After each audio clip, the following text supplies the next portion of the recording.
Au fil des jours, les autorités chinoises durcissent leurs mesures de contrôle et de confinement pour tenter d'endiguer la propagation du virus. Les pays occidentaux organisent les uns après les autres le rapatriement de leurs ressortissants bloqués en Chine. Paris prépare le retour sans doute pour mercredi de centaines de Français résidant à Wuhan. Et la logistique est bien compliquée. Benjamin Delombre avec sur place Arnaud Miguet et Gaël Caron. Pour Soline Rimbaud, c'est un appel quotidien qui compte beaucoup. Coucou. Coucou, vous m'entendez bien? Derrière l'écran, ses parents Béatrice et Jackie, chefs d'entreprise en Chine, et confinés dans leur maison de Wuhan. Est-ce que vous avez eu des nouvelles? Est-ce que le consulat vous a donné des nouvelles? On a eu un recensement ce matin de toutes les personnes qui voulaient partir et celles qui voulaient rester. L'attente du retour de ses parents, la jeune femme tente de la vivre du mieux possible. Là, actuellement, il n'y a pas de souci, mais comment ça va se passer par la suite, c'est ça qui nous inquiète un peu plus. Quelques heures plus tôt, à 8000 km de là, l'une de nos équipes a rencontré les parents de Soline Rimbaud. La valise est prête. Comme eux, environ 800 Français patientent dans la zone confinée.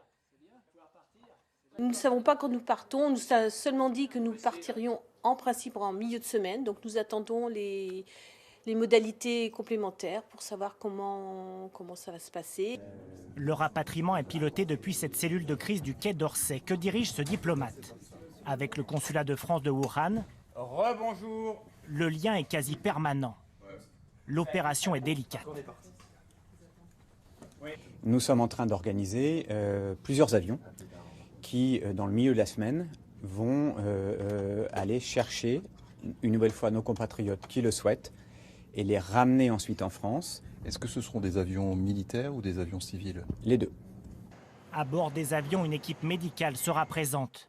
À leur retour, les ressortissants français présentant des symptômes seront hospitalisés.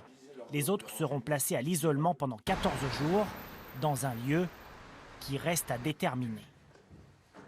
Tout est analysé actuellement, tout est instruit. L'idée étant d'avoir un établissement qui permette d'héberger confortablement des gens dans un endroit accessible, où on ne croise pas en permanence d'autres personnes, où on peut faire du suivi médical à proximité d'un établissement de santé.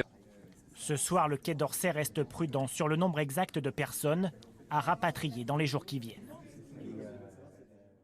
Oui, on va retrouver Arnaud Miguet à Wuhan. Le consulat de France est en train effectivement de recenser tous les Français et ce n'est pas si simple. Non, Carole, ce n'est pas si simple parce que d'abord, tout le monde n'est pas inscrit au consulat. Il y a les étudiants avec des visas de courte durée, il y a des touristes, des hommes d'affaires de passage qui étaient là au mauvais endroit, au mauvais moment, coincés dans Wuhan quand l'aéroport a été fermé jeudi dernier. Et puis il y a ceux qui ne veulent tout simplement pas partir parce qu'ils ne veulent pas quitter leur maison, parce qu'ils craignent une quarantaine en France et parce qu'ils ne savent pas quand ils pourront revenir.